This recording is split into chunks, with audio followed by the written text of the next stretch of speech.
Hello, this is Everybody's Business, and I'm your host, Valerie Hellermann. I'm here in Zhytomyr Oblast, Ukraine, a town that is 2 hours southwest of Kyiv that has been impacted by the invasion of Russia. This building behind me was bombed in March of 2022. From here, we're going to go to the office of a community nonprofit and talk about how the community responded to this invasion. Hi, here we are with Zhanna. Zhanna, what's your last name and the name of your organization? My name is Zhanna Solovyova. I'm head of the board of Zhytomyr Community Foundation.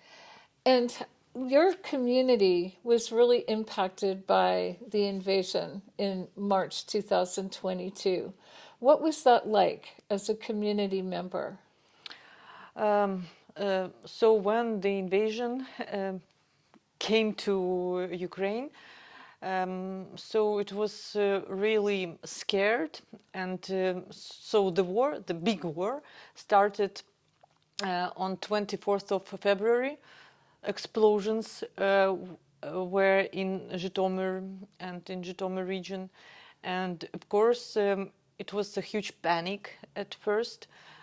So because no one realized that the war will start in 21st century, and a lot of people decided to go out from Ukraine, and so the safety became the main aspect of our lives since that time.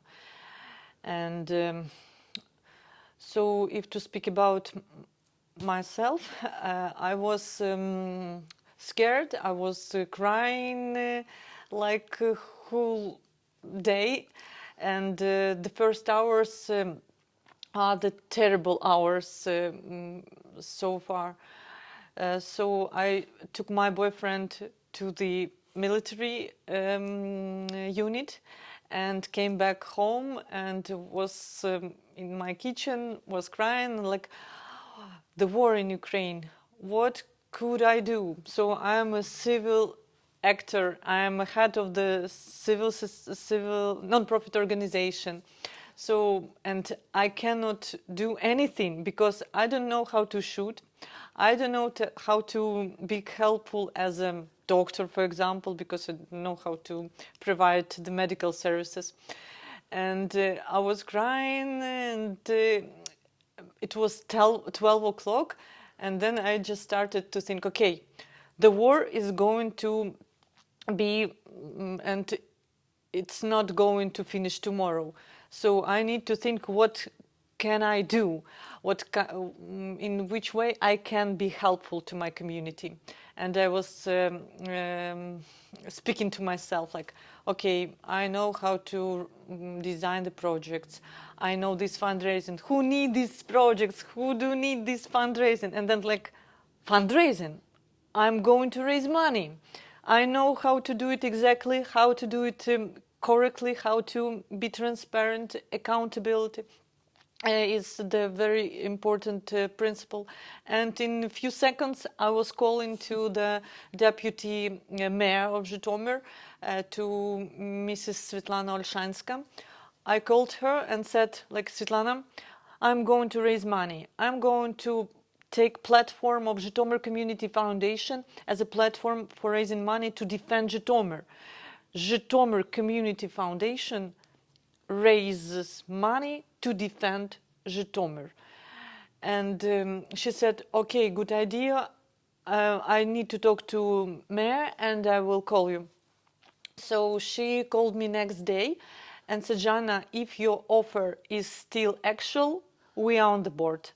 And on 25th of February, Zhytomyr Community Foundation started the fundraising campaign for raising money to defend Zhytomyr city and Zhytomyr citizens. And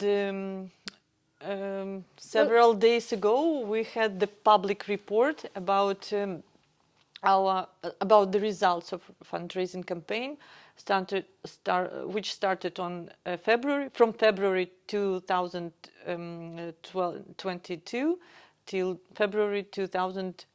2023, and we managed to raise almost like $500,000 US dollars. Of course, it's because of support of not only Zhytomyr citizens, but friends of Zhytomyr all over the world, even in United States of America. So in February of 2022, what was the first project you did to defend Zhytomyr? So we started to raise money, and the dynamic was so huge. So people put a lot of money to the accountants of Zhytomyr Community Foundation. And at first we started to buy, for example, the stuff to put the sand to make the checkpoints. Sandbags. Sandbags, yes. Because the findings were very close to Zhytomyr, like 60 kilometers from Zhytomyr. There were the Russian tanks. And so a lot of planes were flying, I mean the Russian planes, and every day we heard explosions in different areas. So it was really, for me, it's like sometimes I wake up in the morning and I think maybe it was a dream, maybe it's not the reality, but still the war has been actually the war in Ukraine started not last year. Ukrainians have been living in war circumstances since 2014, when the war started in Ukrainian-Russian border in Luhansk and Donetsk oblast. It is eastern part of Ukraine, and after the Crimea was occupied by Russians. And that was 2014. So from that time, but of course for some Ukrainian oblast, we didn't feel that the war started, because the war was only on the eastern part of Ukraine. So when the full-scale invasion happened in February of 2022, who directed people on safety? How did you know what to do? What kind of benefit war and this explosion brought? That people became united. So a lot of volunteers started, so people started to help each other. It was the really cool example of organizations. So we started to cooperate with the city council, and of course I had no idea what kind of help is actual right now, but because of the communication with the city council, we knew what it is necessary to buy. And some people called me directly, because in city council so the people there decided to give my phone number as the volunteer, and I became as a hotline. So all people in Zhytomyr who wanted to become a volunteer, they called me and like, Zhanna, hello, my name is such and such. I received your phone number in city council. They told me that I can call you and you will tell me what to do. So because I wanted to be volunteer, and then I just realized, okay, I'm a hotline. So I was asking people, what do you want to do? What kind of skills do you have? So, and then I just was trying to find the people who need the assistance, and just to make the connection between them. So, of course, city council, of course, the other volunteers. I cannot explain you how everything was organized, because I think no one can explain it. People just understood that it is necessary to do something, and I need to be helpful. Someone made some food at home and brought this food to the checkpoints, to the people who stood there as the volunteers. Some people brought something from the home. For example, one lady called me and said, "Zhanna, I have like the piece of the clothes, and maybe it will be useful for making the the jackets, the not vest? like vest." I said, I don't know, but you can bring it, and then maybe we will share it to someone who is going to create these vests. At that time, were there a lot of IDPs, internally displaced people arriving that you had to then take care of? So Zhytomyr became as the became the city who brought the IDPs, but people didn't stay here. So those people went to the western part of Ukraine or abroad, because if you will look at the map, Zhytomyr is very close to Kyiv Oblast, to Bucha, Irpin, and such very famous cities, which became famous because of the terrible things which Russians did there. And you know, people moved from that place like 50 kilometers, and it's still scared to be in Zhytomyr, because you even cannot imagine what people just felt after the Russians. But now, how many IDPs are living in Zhytomyr? According to the statistics, approximately 12,000 internally displaced people are in Zhytomyr. But I'm talking only about the people who came here and received the special document that they are IDPs. Because some of them just moved here, but they didn't go to the city council and didn't receive the confirmation that they are IDPs. A lot of people went abroad, so they became the refugees. And but now the people who are here, your organization really helps them. Like here, we're sitting in a clothing room where people can come and get clothing, because I believe you told me that when people left their home, they left with just the clothes they were wearing and nothing else. Yes, we realized that it is important as well to be helpful in such stuff as well. And thanks to our good friend Natalia Zalewska and her community, so we received the first delivery from United States of America, by the way. So we have been working with Natalia since 2013.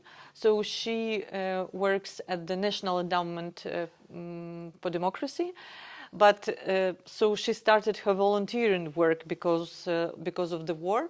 And one day she called me and asked, "Zhanna, what do you think? We just collected a lot of clothes and some other stuff. We would like to send it to Ukraine. What do you think? Could we send it to your organization?" I was thinking like, okay, we don't have space where to put everything. But I understand that people need these clothes. And of course, if you need to fix something, then the opportunities came, you know. I talked to the director of this building about an opportunity to bring the clothes to some room here.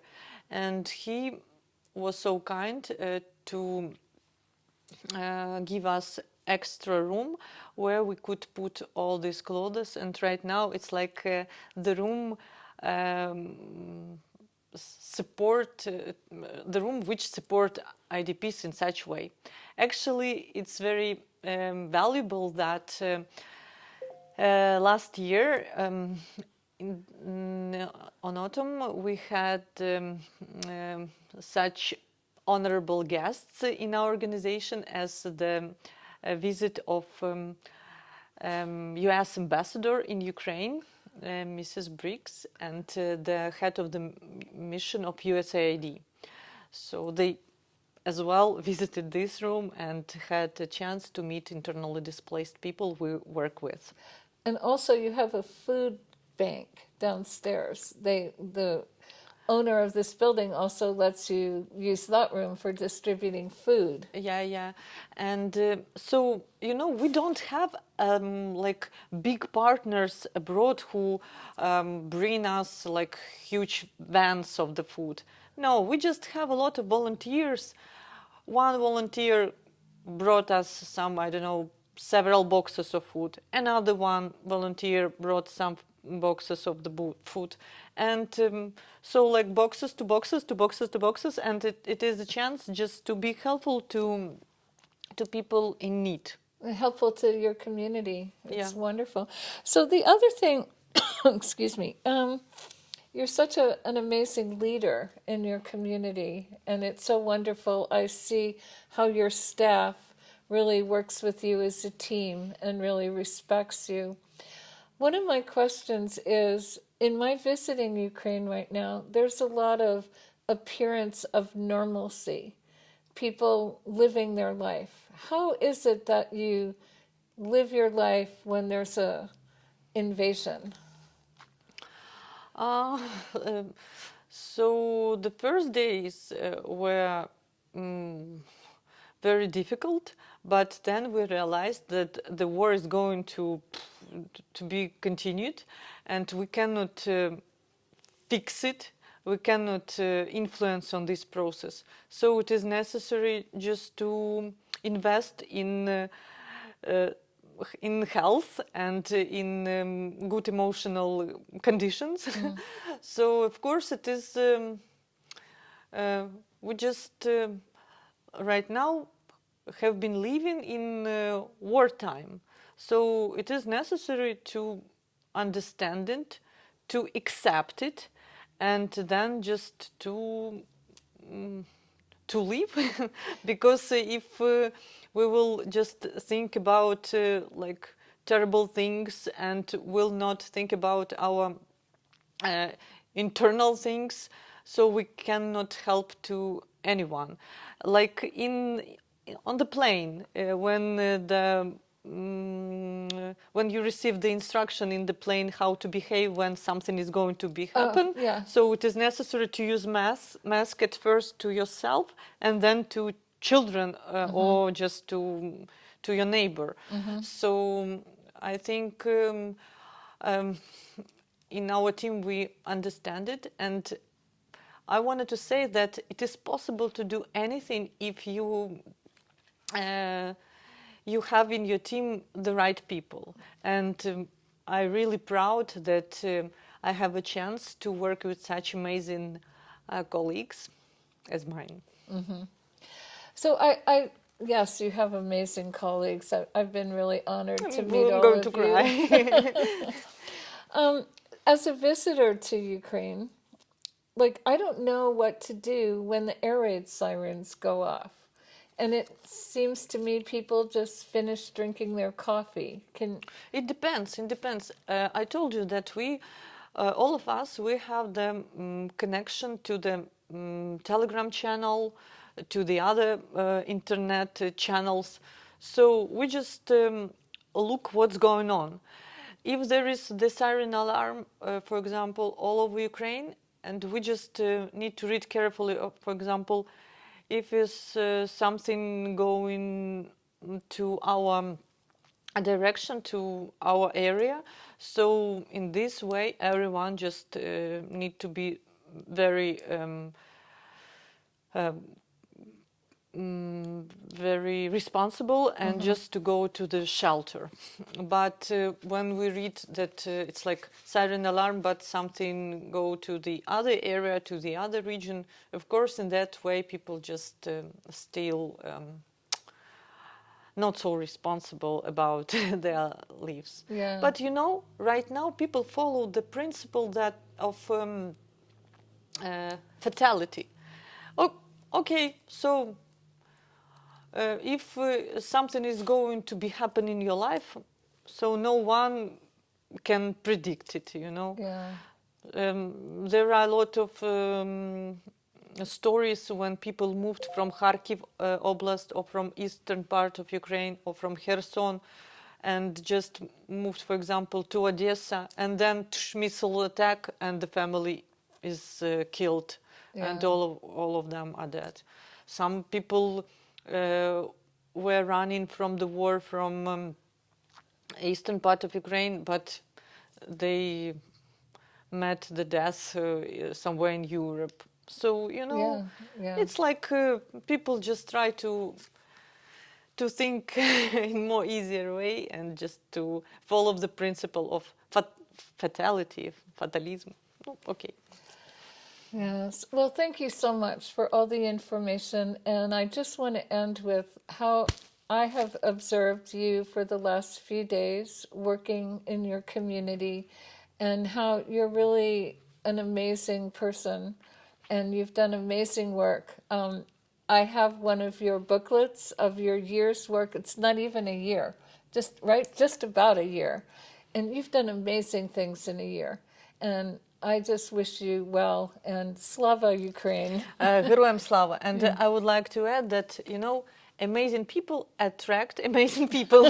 So, and of course, we cannot do anything without such kind of support as you, for example, brought to Ukraine, to Zhytomyr clinics, to Zhytomyr doctors.